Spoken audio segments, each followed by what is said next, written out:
Good morning. Today is Monday, February 10th, 2025. Shira Lankin Sheps posted this on Facebook. My son was anxious all Shabbat, this past Shabbos, waiting to hear about the release of this weekend's hostages. They're a religious family, so they weren't listening to the news on Saturday, Shabbos. So once Shabbos was over, many of us rushed to the news to see what had happened that day. He wanted to know who they were and what happened to them and their families. And when Shabbos ended, he looked at the news and he said, "Ima, 6 men were released." And in my confusion, I finally caught up with the news, and I had to explain to him that they were in fact only 3 released. These were before and after pictures. I'm sure you saw this. Widely printed, the photos of the 3 men who were released on Shabbos with what they looked like before. And yes, it's true. They do not look anything the same. And so this boy mistook the photo for showing 6 people, but it's really only 3. 3 men who are unrecognizable now. 3 men who look like pictures I've seen of concentration camp survivors, starved and tortured, barely making it out alive.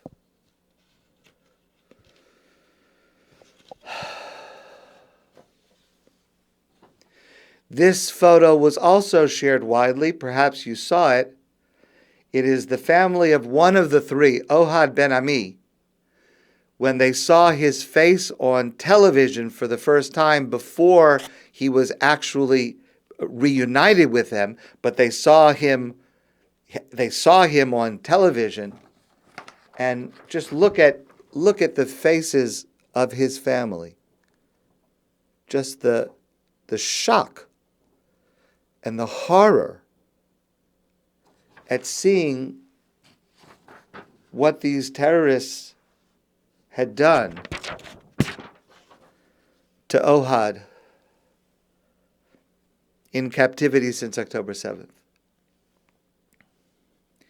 These latest hostages, these 3, Or Levi, Ohad Ben Ami, Sharon Sharabi, they were released on Shabbos, on Saturday, after 491 days of captivity, with severe physical and mental deterioration, malnutrition, decreased muscle mass, heart disorders, prolonged infection.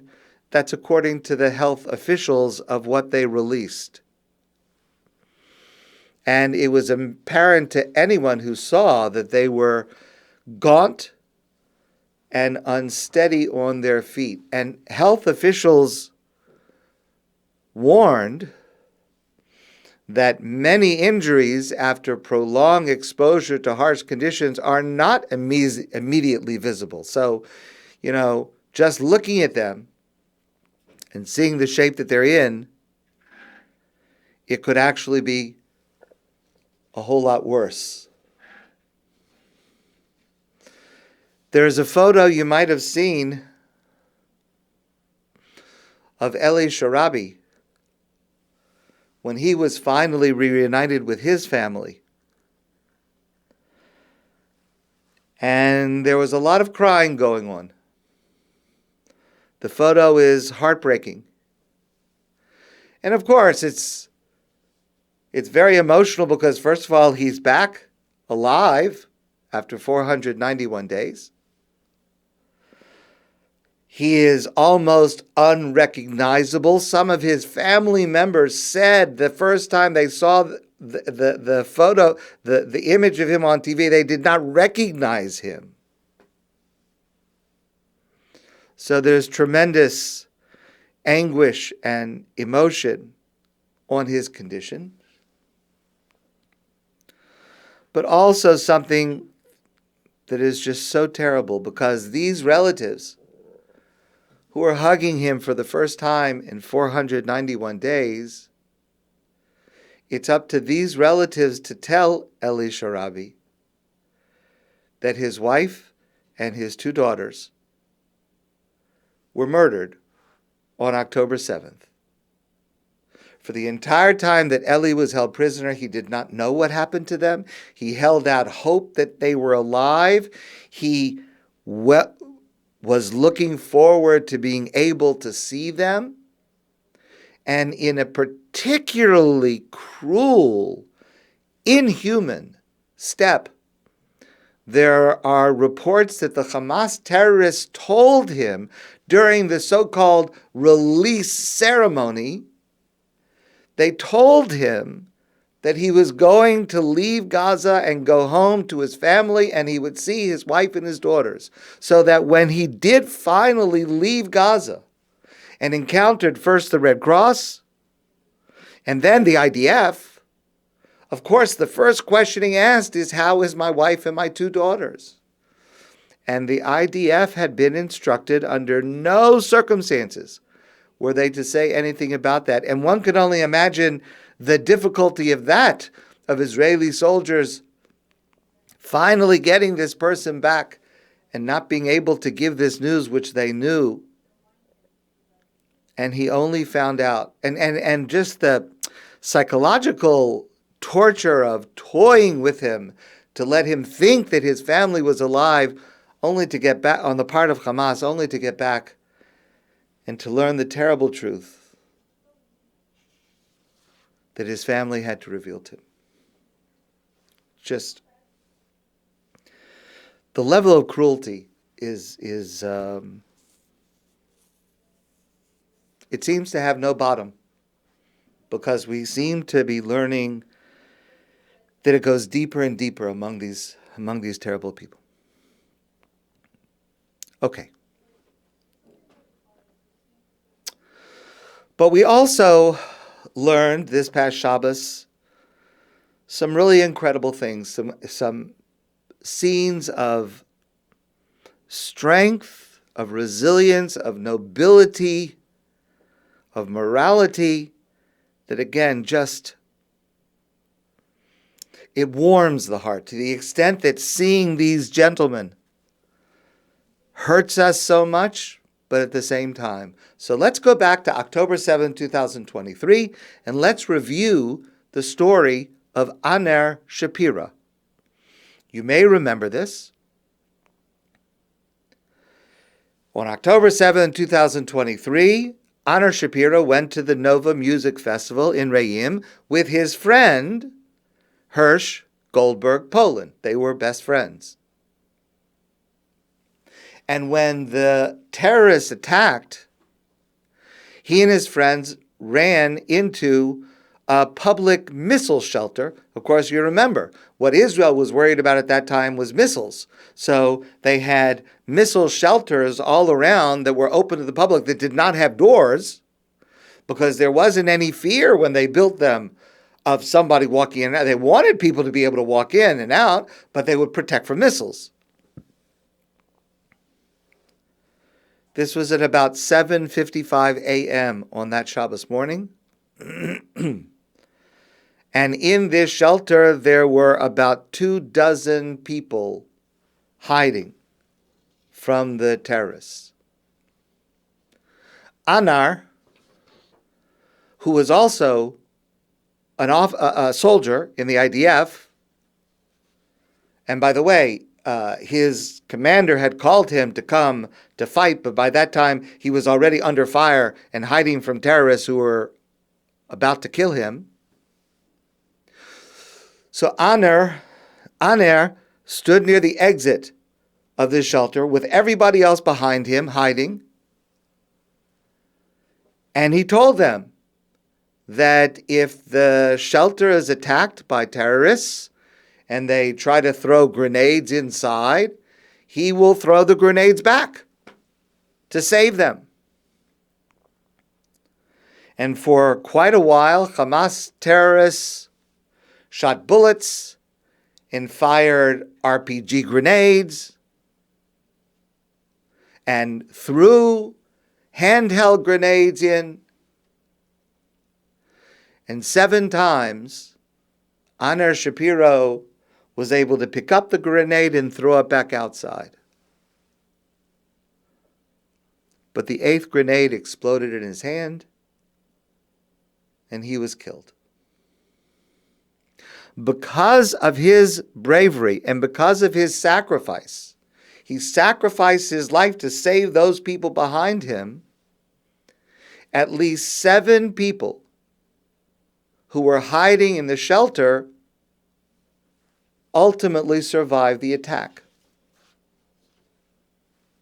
Now, among those 7,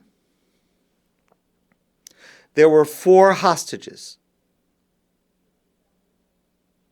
One of the hostages was his good friend, dear friend, Hirsch Goldberg Poland.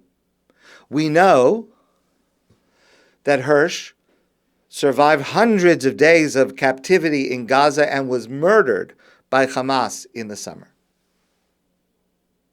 Now, since that day, Anar's family, of course, mourned his death, but they also took solace in his heroism. And they were comforted by the fact that he died giving his life, sacrificing his life to save the lives of others. And so they followed very carefully, as everyone did, the fate of the hostages, but they had something more invested in it, because 4 of the hostages are people that Anar saved their lives. When the news came out that Hirsch had been murdered, they were distraught. Not just because it was Anar, their son's best friend, and not just because of the horror of a captive being murdered along with the others that were murdered at that time, but also because the sacrifice that their son had made did not result in saving Hirsch's life, Nebuch. Or Levi was released on Shabbos. Or Levi was one of those who was in the shelter. Or Levi is one of those whose life was saved by Anar giving his life. And so on Saturday night, just after Shabbat, Or's mother, Shapira, was interviewed on Israeli TV. And she expressed the incredible joy that Or and the other 2 had been released, and the incredible pride and gratification that he was released, and it was because of her son that saved his life.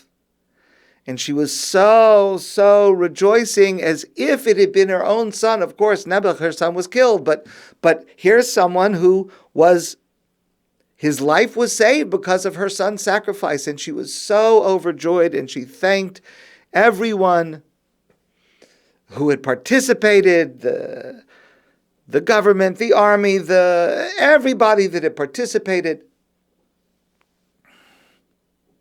Of course, she expressed how sad that she was and her family was when they heard in the summer that Hirsch had been murdered. But she was so happy, and she extended again her wishes, her prayers, that all the other hostages should be released right away. But especially there are 2 more who were in that shelter. So there's a total of 4. 1 was killed, Hirsch. 1 has now come free, Or, and there are 2 more that hopefully, with God's help and with the help of everybody else, they will be released, and their lives too have been saved by Aner.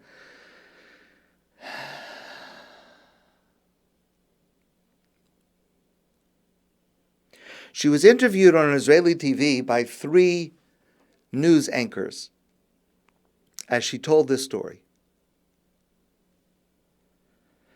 And there was something you do not often see on television, certainly on a news television show, and certainly on an Israeli news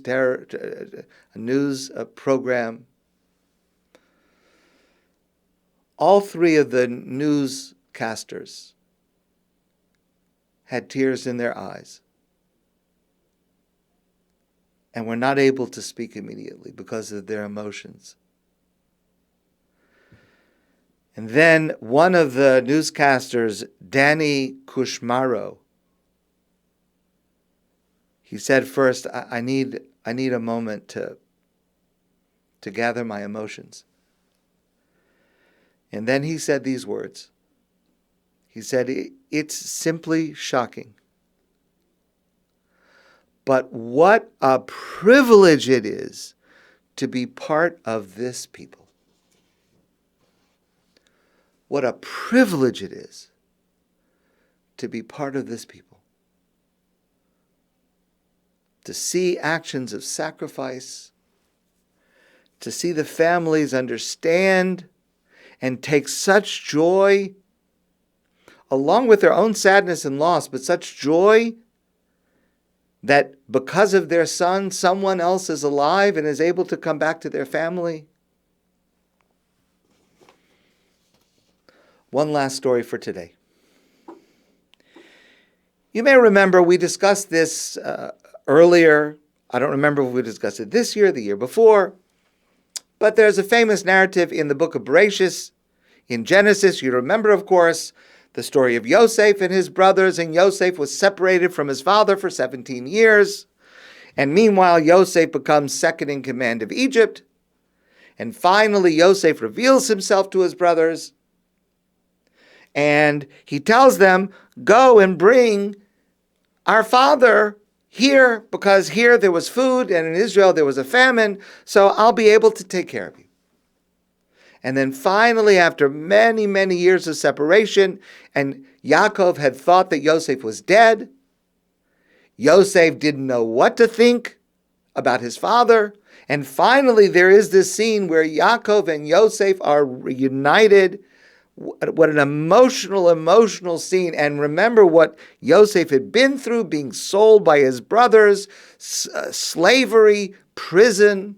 And finally, Yaakov and Yosef are reunited. And you remember the comment of our sages that they kissed each other and they hugged each other. And then Rashi explains, Yaakov said, Shema Yisrael, Hashem Elokeinu, Hashem Echad. And we discussed before why those particular words. Okay, I'm not going to review that right now. If you remember, fine. But listen to this. Eli Sharabi,